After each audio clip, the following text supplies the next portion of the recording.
संतोष कुमार और सबिहा खानम की शादी 1958 में हो गई थी, मगर जब शादी हुई तो किसी को कानो कान खबर न होने दी गई। दोनों ही उस वक्त टॉप स्टार एक्टर थे और वो नहीं चाहते थे कि उनकी शादी की खबर आम हो जाए, जिससे उनका ग्लैमर खत्म हो जाए। दोनों ने लव मैरिज की थी और ये सभी लोग जानते थे कि सबिहा खानम और संतोष कुमार एक दूसरे के करीब आ चुके हैं। हालांकि सबिहा खानम संतोष कुमार से पहले उनके भाई दर्पण से शादी करना चाहती थी, मगर ये कहा जाता है कि संतोष कुमार ने अपने भाई को किसी एक्टर से शादी करने की इजाजत नहीं दी थी। लेकिन बाद में संतोष कुमार ने सबिहा खानम से शादी खुद कर ली, जबकि उस वक्त उनकी शादी हो चुकी थी और वो बाल बच्चों वाले थे। संतोष कुमार ने जब सबिहा खानम से शादी की तो वो इस खबर को छुपाते फिरते थे, लेकिन एक बार जब मीडिया को इसका सबूत मिल गया तो उन्होंने प्रेस कॉन्फ्रेंस के दौरान सहाफियों को खरी खरी सुना दी कि अफवाहें उड़ाकर उनकी करदार कुशी की जा रही है। उनकी सबिहा खानम से कोई शादी नहीं हुई। आज की इनकलाबी वीडियो में संतोष कुमार की ये कहानी सुनाएंगे कि संतोष कुमार और सबिहा खानम जब एक सरकारी दौरे पर बैरून मुल्क गए और फिर होटल के एक ही कमरे में रहे तो इस पर मीडिया ने जो खबरें शाया की तो इस पर संतोष कुमार को गुस्सा क्यों आ गया और उन्होंने इस खबर की तरदीद क्यों की कि उनकी सबिहा खानम के साथ कोई शादी नहीं हुई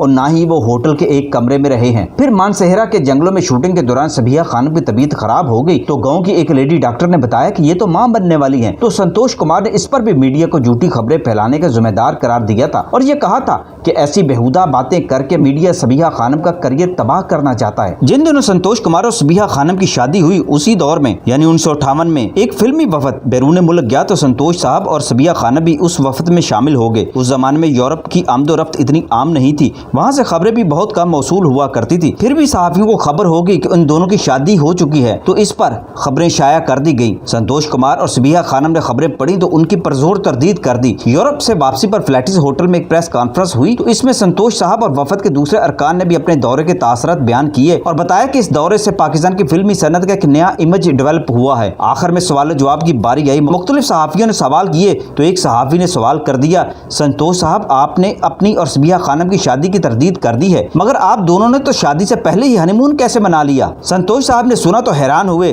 लेकिन जबरन मुस्कुराते हुए बोले, मेरे साथ तो और दूसरे लोग भी थे, आगा साहब भी थे, तो क्या हम सब हनीमून मना रहे थे? सहाफी ने कहा, मगर आप और सबिहा खानम तो होटल के एक ही कमरे में रहते थे। मजहब, इखलाक और कानून एक ही कमरे में एक गैर औरत और मर्द के क्याम की इजाजत नहीं देता। आप किस रिश्ते में ऐसा करते थे? संतोष कुमार ने यह सुना तो इंतहाई परेशान हो गए और गुस्से में बोले, यह गलत है, यह बेहुदा बात है, ऐसी कोई बात नहीं हुई। सहाफी अपनी बात पर डट गया। एक बार फिर सोच लीजिए संतोष साहब, हमारे पास गवाह मौजूद हैं, इसके अलावा होटल के बिल भी इस बात की शहादत देते हैं। होटल के बिलों वाली बात सुनकर संतोष साहब तो वाकई बुखला गए। दूसरे सहाफी ने कहा, संतोष साहब शादी करना कोई गुनाह नहीं है, अगर आप दोनों ने शादी कर ली है तो छुपाते क्यों हैं? इसका इस्तराफ कीजिए ताकि हम सब आपको मुबारकबाद पेश करें। इस प्रेस कॉन्फ्रेंस के बाद संतोष कुमार और सबिहा खानम की शादी की खबर की तस्दीक हो गई और वो इकट्ठे दोनों स्टूडियो जाने लगे थे। लेकिन एक अरसा तक संतोष कुमार साहब उस सहाफी से खासे नाराज रहे जिसने ये खबर ब्रेक की थी। संतोष कुमार साहब की शादी के बाद एक और दिलचस्प वाकया रूनुमा हुआ था जिसकी उन्होंने तरदीद की थी, वो था सबिहा खानम के प्रेग्नेंट होने का। शादी के बाद संतोष कुमार और सबिहा खानम आउटडोर शूटिंग के लिए मानसहेरा और बालाकोट के इलाकों में गए। वो बटरासी के डाक बंगले में ठहरे हुए थे कि अचानक सबिहा खानम की तबीयत खराब हो गई।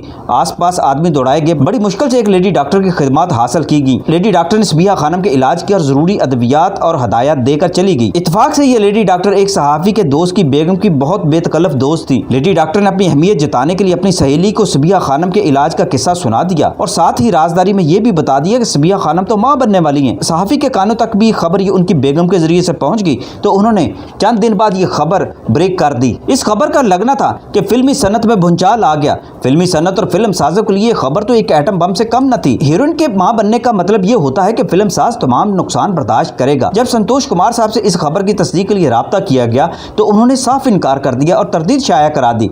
इसके साथ ही उन्होंने सहाफियों की गैर जिम्मेदारी का तज़किरा करते हुए उन्हें एक लेक्चर भी पिला दिया। चंद दिन बाद एक फिल्मी तकरीब के दौरान उनकी सहाफियों से मुलाकात हो गई और इस पर वो गुस्से में सहाफियों से कहने लगे, आपसे उम्मीद नहीं थी कि आप ऐसी बेहुदा खबरें भी शाया करेंगे, गैर जिम्मेदाराना सहाफत करेंगे। इस पर सहाफी कहने लगे, संतोष कुमार साहब ये खबर कन्फर्म है, हमें आपसे उम्मीद नहीं थी कि आप झूठ भी बोलेंगे। संतोष कुमार कहने लगे, क्या मैंने झूठ बोला है? सहाफी ने कहा, लगता तो यही है कि आपने एक झूठी तरदीद की है। खुशी की खबर को जुटलाना कोई अच्छा शगुन नहीं है। ये सुनकर संतोष कुमार संजीदा हो गए और खामोशी से सहाफी का चेहरा देखने लगे। सहाफी ने उनका चेहरा पढ़ लिया तो कहने लगा, क्या ये खबर गलत है? सच बताइएगा, आप सैयदजादे हैं। संतोष कुमार सहाफी का चेहरा देखने लगे और कहने लगे, मुझे तो आपसे डर लगने लगा है मोहतरम, आप कहीं जिन भूत या बदरू तो नहीं हैं? आपको कैसे पता चल गया कि सबिहा खानम प्रेग्नेंट हो गई हैं। बच्चे वाली खबर का तो दुनिया में सिर्फ 3 आदमियों के सिवा किसी को इल्म नहीं, मुझे, सबिहा खानम और उस लेडी डॉक्टर को जिसने उसे देखा था, और वो लेडी डॉक्टर भी लाहौर से बहुत दूर रहती है। फिर आपको यह कैसे इल्म हो गया? सहाफ़ी चूंकि संतोष कुमार साहब के बहुत करीब थे, उन्होंने खुलकर उन्हें सारी बात बता दी।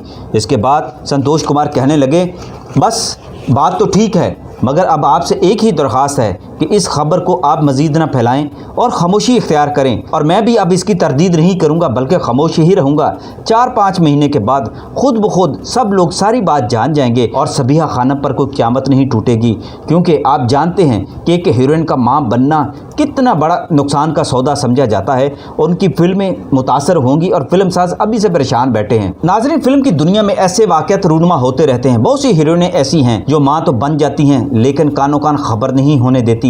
इस दौरान वो कोई ना कोई ऐसा तरीका इख्तियार कर लेती हैं, या तो वो अपने बच्चों की पैदाइश पाकिस्तान से बाहर करती हैं, या फिर पाकिस्तान में ही गुमनामी में रहकर वो बच्चों की माँ बन जाती हैं, और फिर जब दोबारा मंजर आम पर आती हैं तो इंतहाई फ्रेश और ताज़ा नज़र आती हैं, जिससे तासुर नहीं मिलता कि वो माँ बनने का फरीज़ा अदा करके दोबारा से फिल्मों के अंदर आ गई हैं। फिल्मी दुनिया में ये बात मशहूर है कि जो अदाकारा माँ बन जाती है उसका ग्लैमर ख़त्म हो जाता है, उसके चेहरे की रौनक ख़त्म हो जाती है और मार्केट में उसकी डिमांड भी कम हो जाती है। पाकिस्तान की फ़िल्म इंडस्ट्री हो या इंडिया की फ़िल्म इंडस्ट्री, हर तरफ यही रवाज कायम है।